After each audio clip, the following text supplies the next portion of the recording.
ہادیوں رہنما ہمارے علماء، ہو کبھی درپیش جو کوئی مسئلہ، پوچھ لیں حاضر ہوں ہم ان کی بارگاہ۔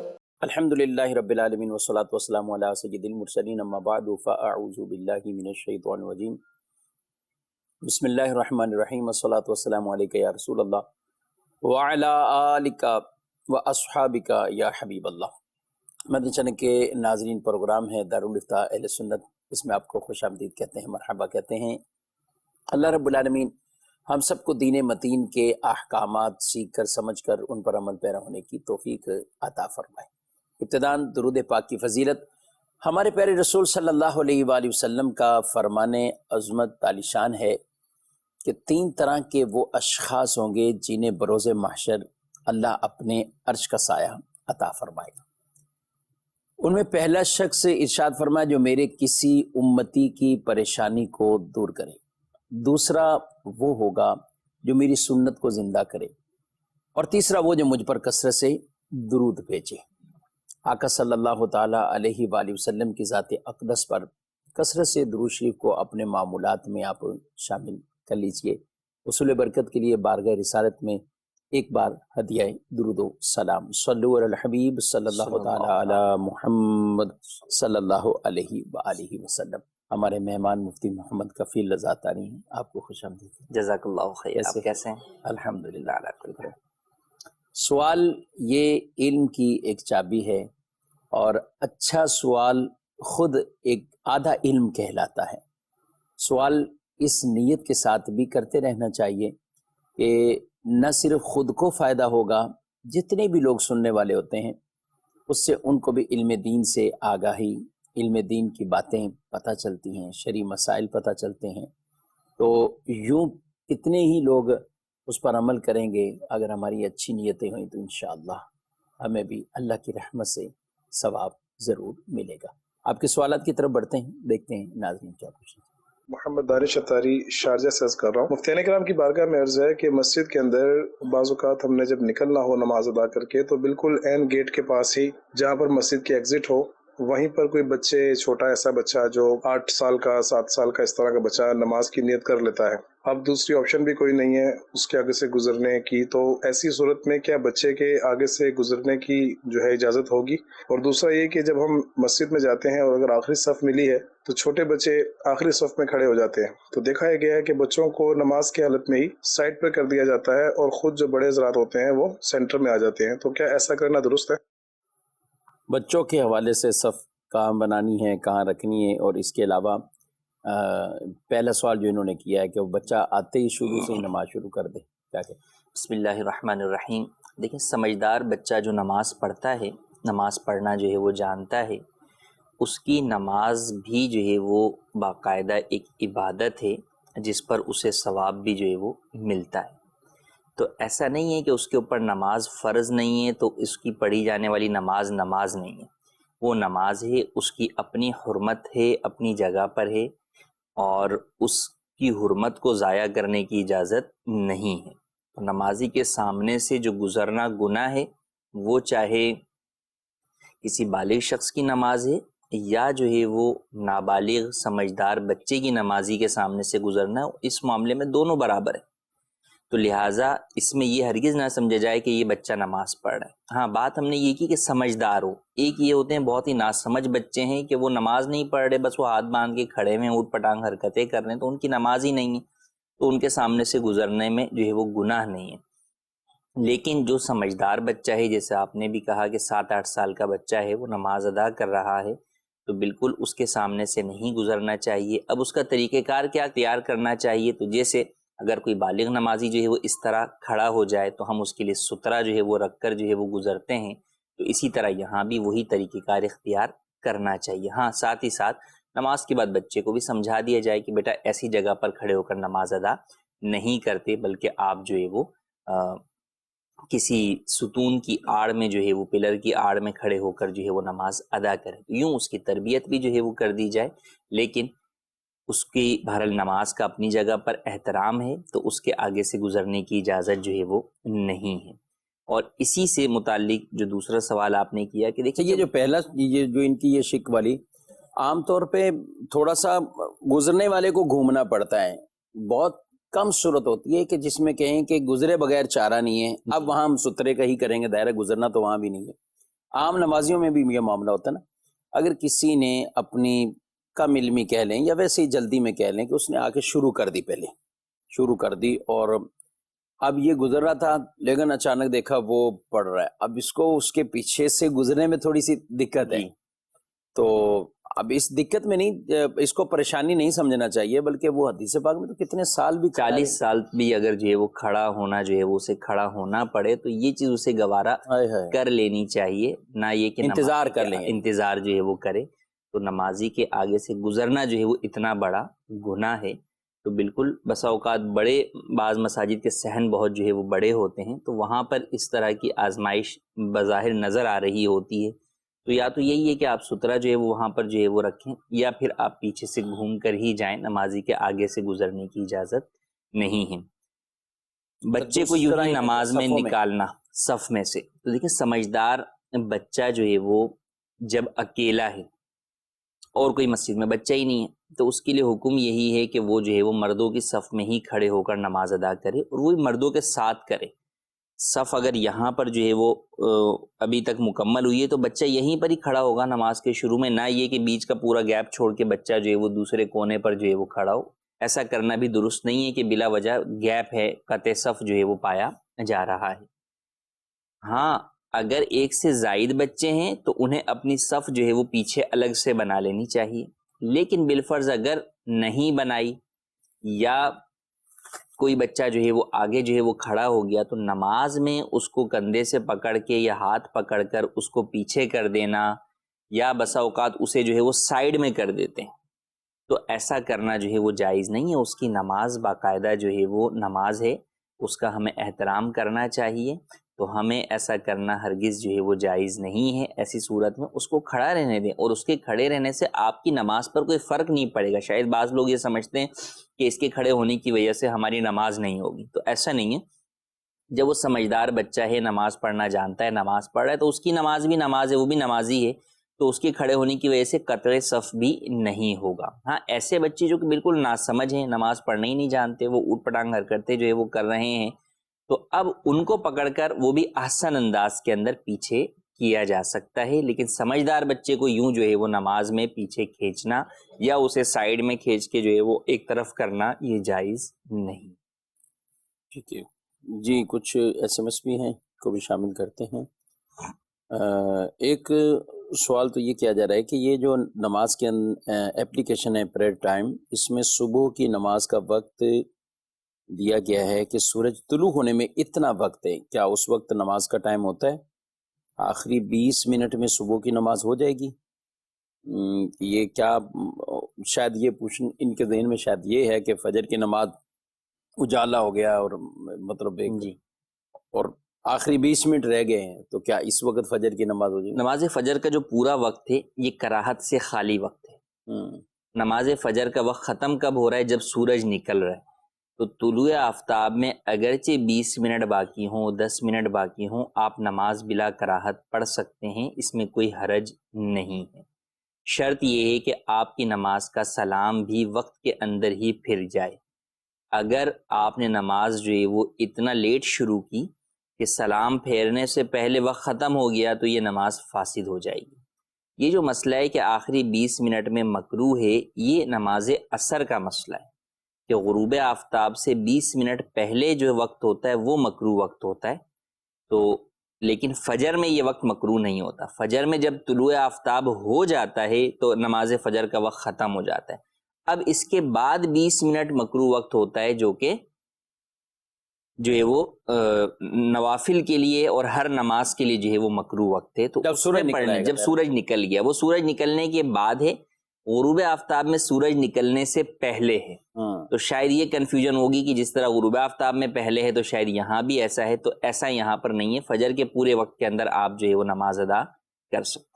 لیکن غروب آفتاب میں بھی یہ ہے نا کہ آپ پہلے غروب آفتاب بھلے وہ مکروہ وقت شروع ہو چکا ہے لیکن اس دن کی اثر تو پڑے گا۔ جی اس دن کی نماز اثر جو ہے وہ پڑھیں گے۔ ہاں بلا وجہ اتنی لیٹ کرنا نماز اثر یہ جو ہے وہ ناجائز ہے، لیکن اگر لیٹ ہو گئی تو بھی ابھی چونکہ نماز قضا نہیں ہوئی کیونکہ وقت باقی ہے، وہ غروب آفتاب وقت ہے آخری وقت، تو لہٰذا وہ نماز جو ہے وہ بہرحال پڑھیں گے ہی، اس کو ادا ہی کریں گے۔ اس کو یہ سوچ کر کہ ابھی مکروہ وقت ہے اور آپ مغرب کے بعد اس کی قضا ہی کر لیں گے، یہ جائز نہیں ہوگا، گناہ گار ہوں گے، وہ قضا کرنا ہی جائز نہیں ہے۔ اتنی لیٹ نہ کی جائے، لیکن اگر کسی وجہ سے بھی ہو جائے تو آپ اس نماز کو اسی وقت پڑھیں گے، بھلے آخری 5 منٹ ہی کیوں نہ رہتے ہو مغرب کی نماز۔ ایون کہ مغرب کی نماز میں اگر 1-2 منٹ بھی رہتے ہیں، کوئی آدمی اسی ٹائم پہ تو اسی ٹائم ہی نماز اپنی وہ شروع کرے، بھلے مغرب کی اذانیں شروع ہو گئیں بیچ میں ہو جائیں، اس کی یہ نماز ہو جائے گی۔ لیکن فجر میں یہ ہے کہ سورج نکلنے سے پہلے سلام پھر جانا چاہیے۔ فجر میں ایسا نہیں ہوتا کہ آدمی نماز پڑھتا رہے اور بیچ میں ہی نماز کا وقت ختم ہو گیا اور اس کا سلام پھرا یہاں تک کہ سورج نکل گیا، تو یہ نہیں، اس کو وہ تو قضا ہوگی، اس کو دوبارہ پڑھنا ہوگا اور قضا کرنی ہوگی۔ لیکن فجر کے علاوہ چاہے آپ ظہر کی نماز پڑھ رہے ہیں تو ظہر کی نماز پڑھتے عصر کا وقت شروع ہو گیا، اچھا عصر پڑھ رہے تھے تو عصر پڑھتے مغرب کا وقت شروع ہو گیا، یا مغرب پڑھ رہے تھے تو مغرب پڑھتے عشاء کا وقت شروع ہو گیا، تو یہ ساری نمازیں ہو جائیں گی۔ ہاں البتہ مغرب کی نماز اتنی تاخیر کرنا اور کہ جس میں بالکل جو ہے وہ ستارے جو ہے وہ بہت سارے نظر آنے جو ہے وہ لگ جائیں، تو یعنی وقت کے مکروہات الگ ہیں، ایک ہے بیسک وقت ہونا۔ صرف نماز فجر، جمعہ اور عیدین، یہ 3 نمازیں ہیں کہ جن کے اندر تکبیر تحریمہ بھی اور سلام بھی دونوں چیزیں ہی وقت کے اندر جو ہے وہ مکمل ہونا ضروری ہیں۔ اگر ان میں جو ہے وہ سلام سے پہلے وقت ختم ہو گیا تو یہ نمازیں فاسد ہو جائیں گی، باقی اس کے علاوہ جتنی نمازیں ہیں وہ تمام ہو جائیں گی۔ ٹھیک ہے۔ اچھا یہ ایک سوال ہے، یہ ایک بہن ہماری پوچھ رہی ہیں کہ میں اپنے ہمسائے کی جو خاتون ہیں ان کا خیال رکھتی ہوں، کبھی کبھار ان کے سر میں درد ہوتا ہے یا کوئی تکلیف ہو تو میں نے پوچھا نہیں ہے، تو وہ پھر مجھے طنز کرتی ہیں کہ آپ تو مدنی چینل دیکھتی ہیں، آپ ہمسائے آپ کو پتہ ہی نہیں ہے اور آپ نے پوچھا ہی نہیں۔ تو یہ بھی کیا حقوق ہے ہمسائے کے کہ آپ کسی کو کیا پتہ کسی کے سر میں درد ہے یا کچھ ایسا مسئلہ ہے؟ دیکھیں حتی الامکان جو بھی ہمارے ساتھ لوگ رہتے ہیں گھر میں، ان میں تو کئی چیزیں ہوتی ہیں کہ کیفیت اور حالت دیکھ کر جو ہے وہ پتہ چل جاتا ہے، اور آدمی جو ہے وہ حقوق کے اعتبار سے یا حسن سلوک کے اعتبار سے جو ہے وہ اس سے پوچھ لیتا ہے۔ ہمسائے کے معاملے کے اندر آپ گئے ہیں ملنے کے لیے اور ایسی کیفیت معلوم کی تو پوچھ لیا جائے، اس میں جو ہے وہ ثواب ہی جو ہے وہ ملے گا۔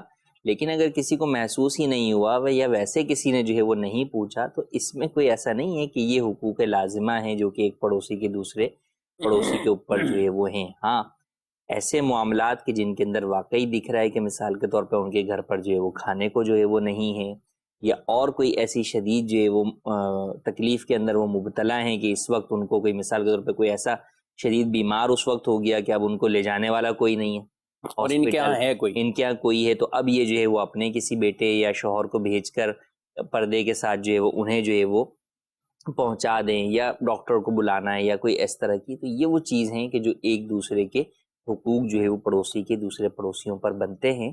تو یہ جو صورت بیان کی یہ شرعی اعتبار سے لازم نہیں۔ اچھا اس میں بعض اوقات یہ ہوتا ہے ہر کوئی دوسروں سے طلب کرتا رہتا ہے کہ تم یہ خیال رکھو، تم یہ خیال رکھو۔ ان کے سوال سے ظاہر ہے کہ یہ خیال رکھتے ہیں ان کا، اور وہاں سے پھر یہ اس طرح کے تقاضے ہیں، تو کیا کہ ہر روز ہی پڑوسی دوسرے پڑوسی سے جا کے پوچھیں گے کہ آپ کی کیا ہے طبیعت، ٹھیک ہے، یہ معاملہ ٹھیک ہے؟ یہ ضروری نہیں ہے، اصل میں وہی ہے کہ ہمارے زمانے میں بھی معاشرے کے اندر لوگ جو ہے نا وہ اپنے حقوق کے تو طالب ہیں، دوسروں کے حقوق ادا کرنے کے جو ہے وہ قائل نہیں ہیں۔ تو شوہر کہہ رہا ہوتا ہے کہ میرے حقوق ادا کرو، بیوی کہہ رہی ہوتی ہے میرے حقوق ادا کرو، کوئی یہ نہیں سوچ رہا ہوتا ہے کہ جو مجھ پر سامنے والے کے حقوق ہیں وہ میں کتنے ادا کر رہا ہوں۔ حالانکہ اگر ہر شخص یہ سوچنا شروع کر دے تو معاشرے کے اندر جب ہر ایک حقوق ادا کرنے والا بن جائے گا تو شاید پھر دوسرے سے تقاضا کرنے کی نوبت آئے گی نہیں، بندہ خود ہی سوچتا رہے گا میرے اندر کافی کوتاہیاں ہیں۔ اور پھر اگر کسی سے ہمیں یہ معلوم ہو بھی، یہ تو جو صورت بیان کی گئی سوال میں وہ تو حق بنتا نہیں، لیکن جہاں پر یہ حق کوئی ایسا بنتا بھی ہو تو وہاں بھی بجائے اس کے کہ ہم اس کے اوپر طنز کریں، بالکل ہمیں جو ہے وہ اس کے بارے میں حسن ظن رکھنا چاہیے، بدگمانی سے بچنا چاہیے کہ ممکن ہے کہ وہ خود کسی ایسی پریشانی کے اندر جو ہے وہ مبتلا ہو کہ وہ جو ہے وہ میرا یہ حق ادا نہیں کر پا رہا، یا جو ہے وہ اور کسی پرابلم کے اندر جو ہے وہ ہو، یا وہ بھول گیا ہو. تو یوں ہمیں حسن ظن رکھنا چاہیے. کبھی بھی اس طرح ہاں کوئی ایسا موقع ہو جس پر جو ہے وہ اپنی غلط فہمی دور کرنے کے لیے کوئی چیز ڈسکس کر لی جائے وہ ایک الگ ہے، لیکن طنز کرنا، تانا جو ہے وہ دینا، چاہے یہ جو ہے وہ پڑوسیوں میں ہو یا گھر کے اندر ہی ہو، شوہر بیوی کو جو ہے وہ تانا دے رہا ہو یا بہو ساس آپس میں ایک دوسرے کو دے رہے ہوں، تو بہرحال تانا دے کر کسی کو اس طریقے سے کرنا، تو تانا یقیناً جو ہے وہ انسان کے دل میں جو ہے وہ نشتر جو ہے وہ چبھا رہا ہوتا ہے، تو یہ جائز نہیں ہے. ہمیں کوئی غلط فہمی ہے تو اسے آسان انداز میں جو ہے وہ ڈسکس کر لیں اور اس پر بھی دیکھ لیں کہ واقعی وہ بنتی بھی ہے، ورنہ خواہ خواہی میں ہر بات کے اوپر ہی غلط فہمی پال کے بیٹھے ہیں اور پھر سامنے والے کے سامنے شکایتوں کا پورا ٹوکرا لے کر جو ہے وہ بیٹھ جائیں کہ یار آپ آئے تو آپ نے مجھے مسکرا کر نہیں دیکھا، تو اس میں کوئی مسئلہ آپ نے کیوں نہیں دیکھا، کیا وجہ ہے؟ بھائی میں اپنے کام میں مصروف تھا، میں یہاں پہ آپ کو آگے کیوں مسکراتے ہوئے وہ دیکھتا رہوں. تو ان تمام باتوں کا بہرحال خیال رکھنا چاہیے ہر دو افراد میں سے ہر ایک کو. تو یہ جنہوں نے پوچھا ہے کہ گناہ گار ہم ہوں گے، تو اس میں تو کوئی گناہ گار والا معاملہ نہیں ہے کہ آپ نے کسی کے سامنے کی یہ نہ پوچھی کہ سر میں درد ہے یا کچھ ایسا. مطلب بیسک جو حق ہے کفیل صاحب، ایک جو سب سے بڑا حق ہے کہ ہم سے پڑوسیوں کو تکلیف نہ پہنچے. جی، یعنی ہم اپنے ضرر کو، تکلیف کو، ہر طرح کی ایسی چیز کو ہم روکیں، ہم سے انہیں کوئی ضرر جو ہے وہ اب کوئی پڑوسی اس کو ہی ضرر سمجھ رہا ہو کہ یار یہ پوچھنے نہیں آئے تو یہ بھی ضرر تھا، ہو سکتا ہے اگر پوچھنے آتے تو شاید آپ کو ضرر آ جاتا. بات کا تو ہوتا ہے ایسے کہ یار سامنے والے کے. اور یہ بھی میں عرض کروں گا کہ جب بھی کسی ظاہر بیمار کے حوالے سے بھی جانا ہو تو اس میں بھی کچھ نہ کچھ دیکھنا چاہیے کہ نہیں دیکھنا چاہیے. بھی بیمار کو بھی پوچھنے اگر جانا ہے بالفرض تو سامنے والی کی کیفیت، حالت، گھر کے اعتبار سے، گھر کے اعتبار سے کئی دفعہ جانے والے جو ہے وہ اپنی پوری فیملی کو ساتھ لے کے چلے جاتے. بالکل. اچھا، ان کے ساتھ ان کے بچے ہوتے ہیں. اب بچے چونکہ چھوٹے بچے شرارت کرتے ہی ہیں، تو اب وہ جو بیمار ہے یا وہ ایسی فیملی ہے جو کہ علیحدگی پسند ہے، تنہائی پسند لوگ بس اوقات ہوتے ہیں، تو ان کو شور شرابہ ہی پسند نہیں ہوتا. تو اب آپ تو ان کی حسن سلوک یا خبر گیری کے لیے گئے تھے، وہ الٹا پریشان ہیں کہ یار یہ جائیں گے کب، یا جانے والے اتنا عرصہ لمبا جو ہے وہ جا کر ٹھہر جاتے ہیں کہ وہ سامنے والے پر جو ہے وہ بوجھ جو ہے وہ بن جاتے ہیں. مریض خود ہی کڑا ہو جائے میں ٹھیک ہو گیا ہوں بھیا اب تو آپ. تو ان باتوں کا خیال رکھنا. آج کل اسپتالوں کے اندر بھی یہی صورتحال ہے کہ اسپتالوں کے اندر بھی بسا اوقات جو ہے وہ لوگ کئی جو ہے وہ چلے جاتے ہیں. اچھا، اب وہاں جا کر وارڈ والے سے یا تو لڑ رہے ہوں گے کہ نہیں جناب ہمیں جو ہے وہ اندر جانے دیں، ملاقات کا ٹائم ہے نہیں ہے. تو اب وہ تمام جتنے بھی ہاسپٹلس کے بھی رولز ہوتے ہیں وہ مریضوں کی بھلائی کے لیے ہی بنائے گئے ہوتے ہیں. تو مگر ہم میں سے ہر جانے والا شخص جو ہے وہ یہ چاہتا ہے کہ نہیں جب میں آ گیا ہوں تو اب یہ میرا حق ہے کہ جناب مجھے جو ہے وہ ملنے دیا جائے مریض کے ساتھ، چاہے مریض کی کوئی بھی جو ہے وہ کیفیت یا حالت ہو، یا اس کے ساتھ دیگر مریض جو کہ ساتھ ہیں وہ پریشان ہوں یا نہ ہوں، مجھے اس سے غرض نہیں ہوتی. تو ان تمام باتوں کا بہرحال جو ہے وہ خیال رکھنا چاہیے. جی، مزید سوالات.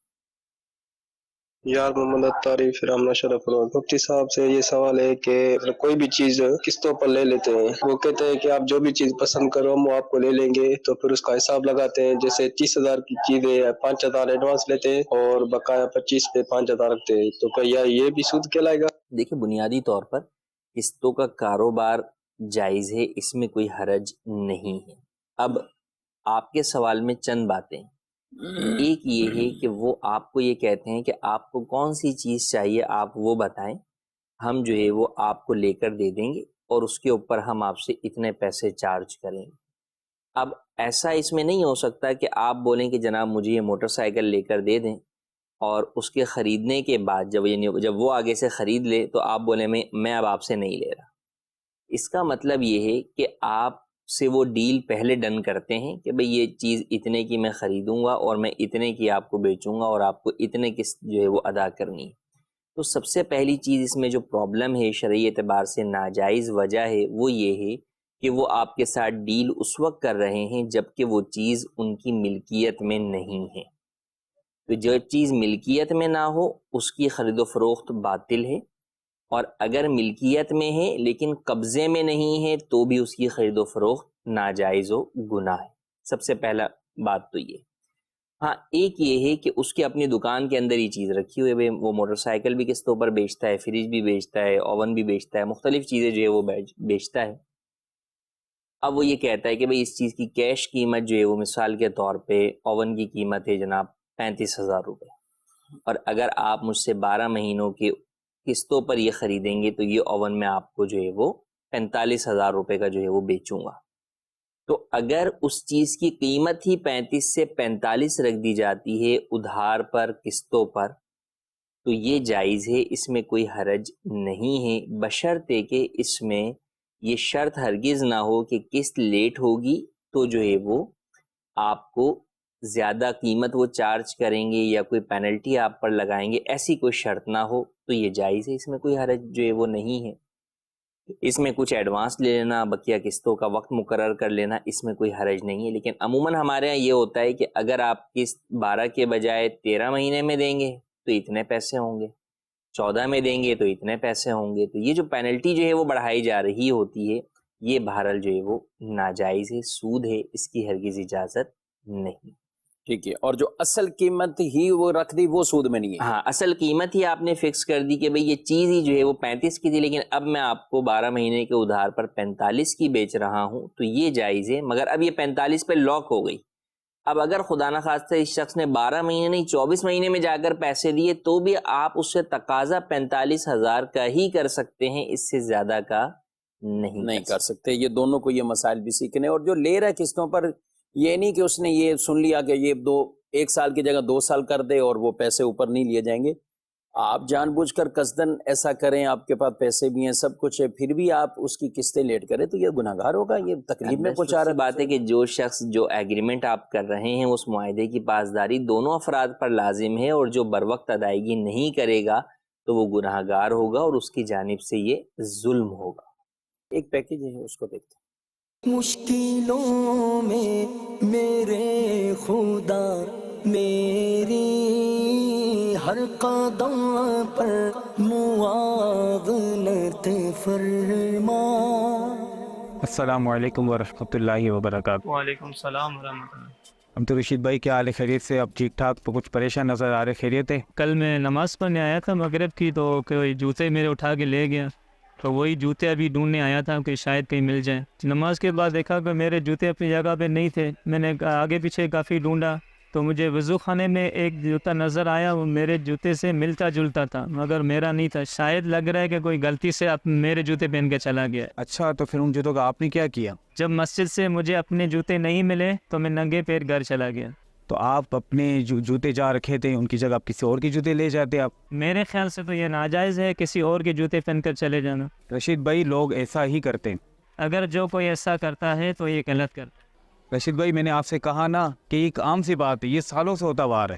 رکیے، پریشان نہ ہو، مدنی چینل پیش کر رہا ہے پروگرام دارالفتہ اہل سنت، جس میں آپ کی رہنمائی کریں گے مفتیان کرام۔ آئیے سنتے ہیں مفتی صاحب کیا فرماتے ہیں۔ جی، یہ دوسرا مشورہ کیا دے رہا ہے کہ کسی اور کے پہن کے چلے جاؤ؟ بھائی اللہ کے بندے کیا کہتے ہیں؟ دیکھیں یوں اگر ہمارے جو ہے وہ جوتے یا چپلے جو ہے وہ چوری ہو جائیں تو اسے جو ہے وہ دوسرے کے ہم پہن کر جو ہے وہ چلے جائیں، ایسا کرنا جو ہے وہ جائز نہیں ہے۔ یوں ہی بسا اوقات جو ہے وہ کسی کی گم ہو گئی چپل، اب وہ آگے پیچھے ہو گئی، بچوں نے کسی بھی جو ہے وہ آگے پیچھے جو ہے وہ کر دی تھی، اب وہ شخص تو اس وقت چلا گیا، ننگے پاؤں چلا گیا، اب وہ چپل مسجد کے اندر جو ہے وہ پڑی نہیں ایک جگہ پر جمع ہے، تو بسا اوقات یہ بھی کہا جاتا ہے کہ یار ان چپلوں میں سے جو ہے وہ آپ جو ہے وہ لے لیں، کوئی بھی چپل پہن کے چلے جائیں، تو اس کی اجازت جو ہے وہ نہیں ہے، کیونکہ وہ جو چپلیں جو لوگ جو ہے وہ چھوڑ کر چلے گئے تو وہ در حقیقت لقطہ ہے، اور لقطے کا حکم یہ ہے کہ اس کا اعلان کیا جائے گا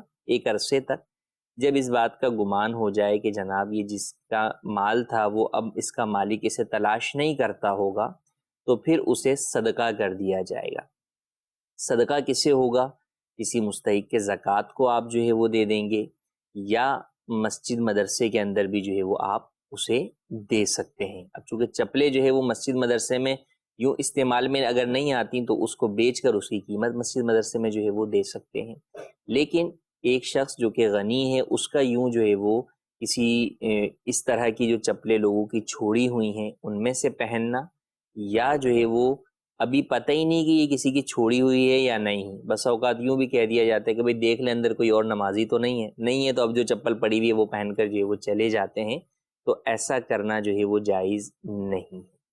ٹھیک ہے، یعنی نہ کسی اور کے لے کے جانی ہے اور نہ اس میں کافی لوگ کہتے ہیں آپس میں ملتی جلتی تھی، یہ مشابہت کی بنا پر یہ لوگوں کو بعض اوقات لگ رہا ہوتا ہے، تو وہاں بھی یہی صورت اختیار کریں. جی وہاں بھی اسی بات کا خیال رکھنا چاہیے. ٹھیک ہے جی، مزید سوال.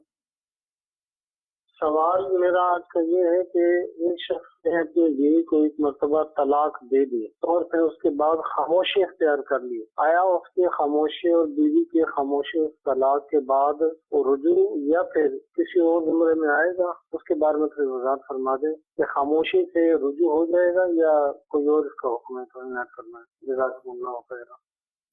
یہ خاموشی کتنے عرصے تک کی رہی؟ وہ 2-3 منٹ کی آپ پوچھ رہے ہیں یا اس کے بعد وہ راضی خوشی گھر پہ رہ رہے ہیں؟ کیا ہے یعنی اس کی؟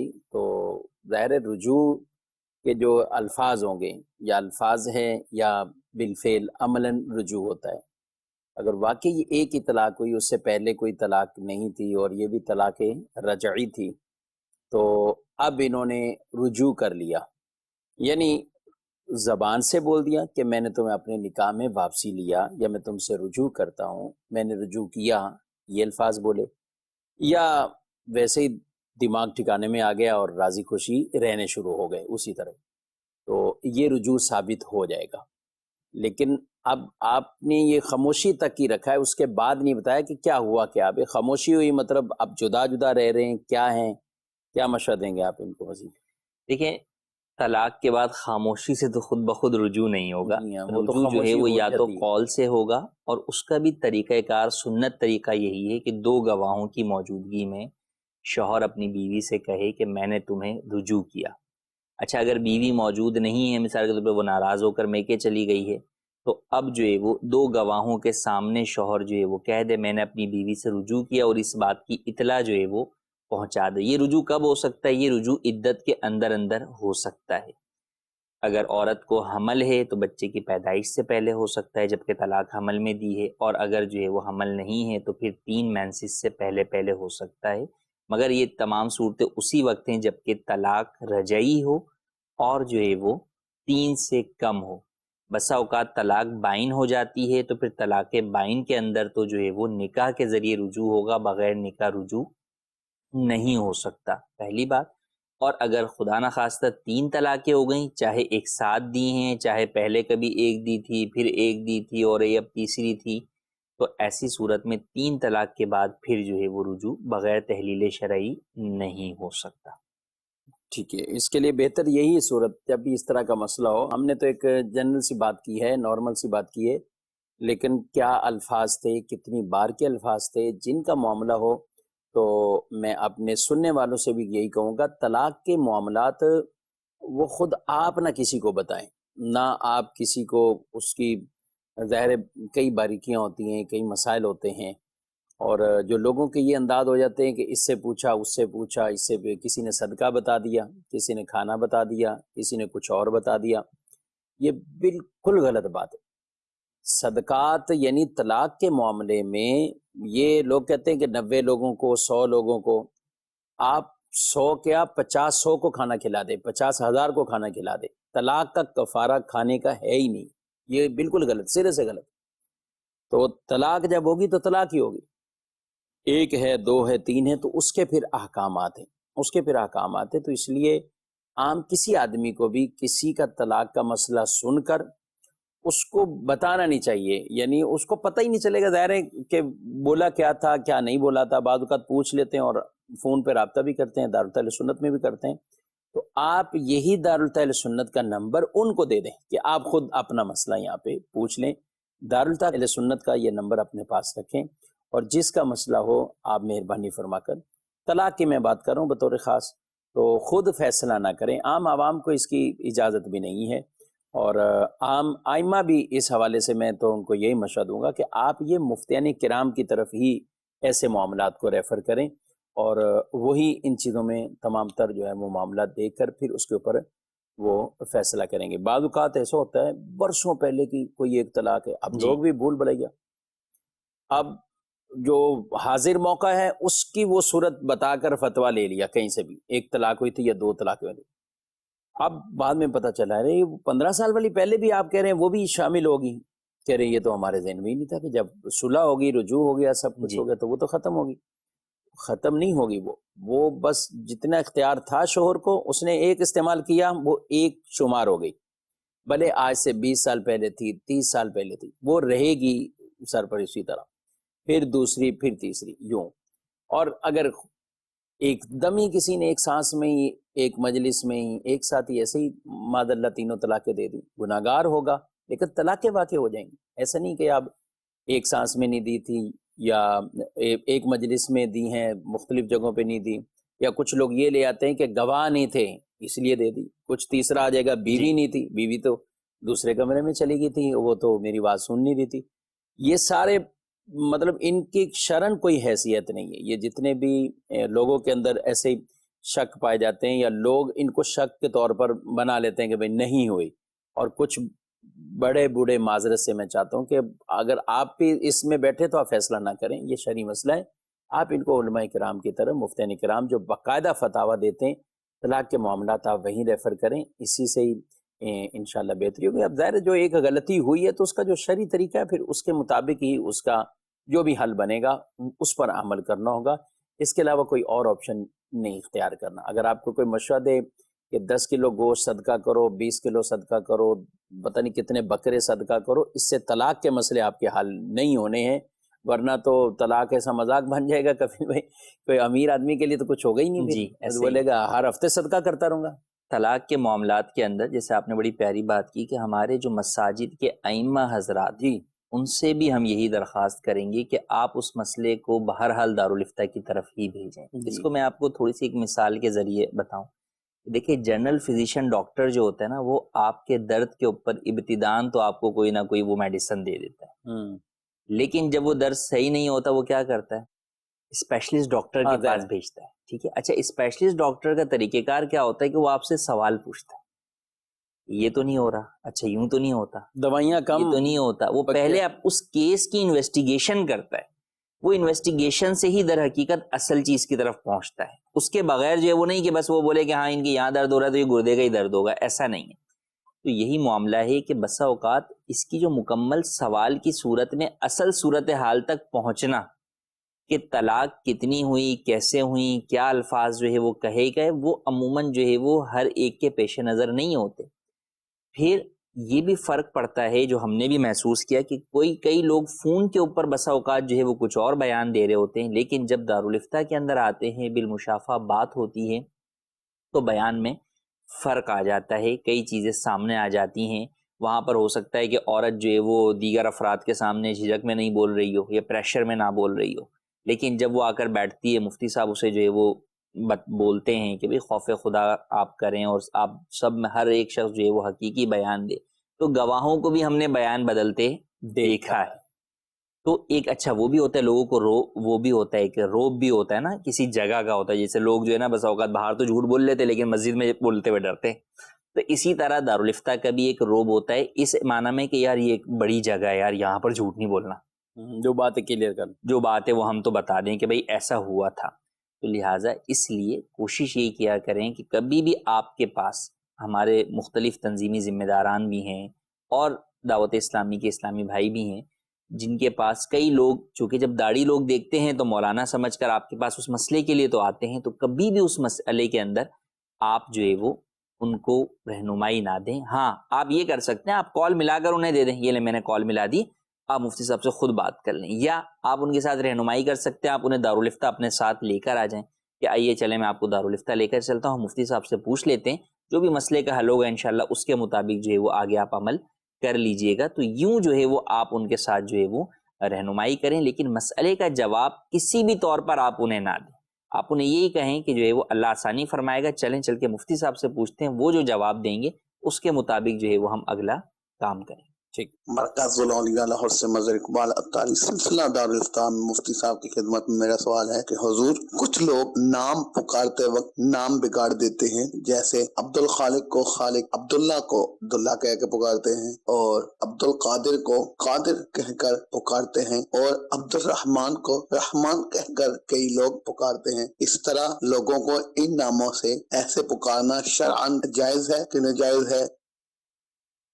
جی دیکھیے، نام بگاڑنا تو ایک الگ صورت ہوتی ہے. جو انہوں نے بیان کیا یہ وہ اللہ پاک کے نام ہیں جس کے ساتھ عبد لگا کر جو ہے وہ نام رکھے جاتے ہیں، اور پھر بسا اوقات لوگ جو ہے وہ بغیر عبد کے پکارتے ہیں، یا بعض نام ہی لوگ جو ہے وہ ڈائریکٹ بغیر عبد کے رکھ دیتے ہیں. تو یاد رکھیے کہ اللہ پاک کے بعض وہ صفاتی نام ہیں جو کہ کسی اور پر اس کا اطلاق ہو ہی نہیں سکتا. جیسے لفظ اللہ ذاتی نام ہے، تو اس کا اطلاق کسی کو آپ اللہ نہیں کہہ سکتے، عبداللہ ہی کہنا ضروری ہے، یعنی اللہ کا بندہ.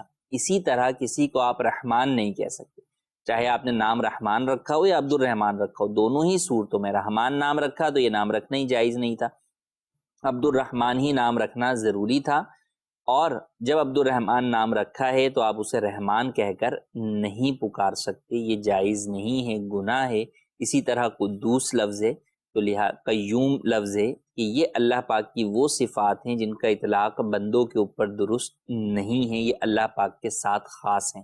تو لہٰذا ان ناموں کو بغیر عبد کے پکارنا جائز نہیں ہے، اور جہاں پر بھی عبد کے ساتھ بھی پکارا جائے تو وہاں پر درست تلفظ کے ساتھ ہی پکارنا ضروری. جی مزید سوال. سر مفتی صاحب سے یہ سوال ہے میرا کہ میں نماز کے بارے میں پوچھنا چاہتا ہوں کہ سفر کے دوران پہلے تو سفر کی قصر نماز کتنے کلومیٹر تک ہوتی ہے، اور دوسری بات یہ ہے کہ اس کا ٹائمنگ عرصہ کتنا ہے، اور تیسری بات یہ ہے کہ اگر میں نماز سفر میں پڑھ رہا ہوں تو پیش امام جماعت کے ساتھ اگر تو وہ مقتدی ہے، وہاں کا رہاکو ہے، کیا مجھے قصر نماز پڑھنی ہے اس کے پیچھے؟ سبحان اللہ. آپ نے پورا ہی مسافر کی نماز کا جو ہمارا رسالہ ہے بیان، پورا ایک امیر اہل سنت دامت برکاتہ علیہ کا رسالہ ہے، تو یہ مختلف سوالات اس میں پوری ڈیٹیل تفصیل کے ساتھ ہے اس میں موجود ہیں. میں چاہوں گا بالکل ایک خلاصتاً مختصر یہ کہ آپ نے کلومیٹر پوچھا تو 92 کلومیٹر یا اس سے زیادہ کا آپ کا سفر ہے تو آپ شرعی طور پہ مسافر ہوں گے، جبکہ آپ اپنے شہر کی آبادی سے باہر ہو جائیں. پہلی بات آپ نے کہا کتنے دن تک پڑھ سکتے ہیں.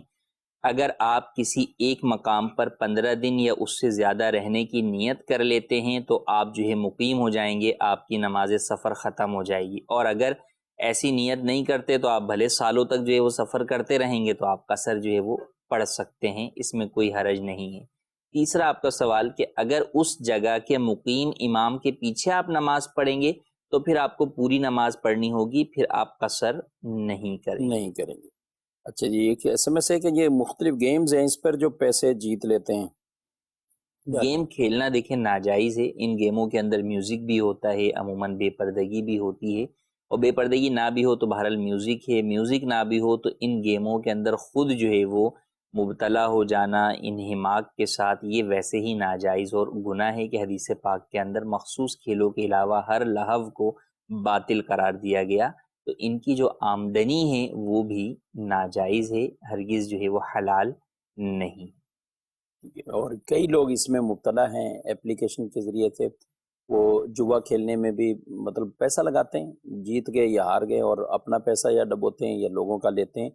تو یہ بہرحال جائز نہیں ہے، ان سے اللہ کی بارگاہ میں توبہ کرنی ہے. ناظرین کرام، آپ نے پروگرام ملاحظہ کیا ہے اور اس پروگرام کا اپنا فیڈ بیک بھی ضرور دیجیے گا. اللہ پاک ہم سب کو عمل کی توفیق عطا فرمائے. آمین بجاہ النبی الامین صلی اللہ علیہ وسلم. ہادیوں رہنما ہمارے علماء ہو کبھی درپیش جو کوئی مسئلہ پوچھ لے، حاضر ہو ہم ان کی بارگاہ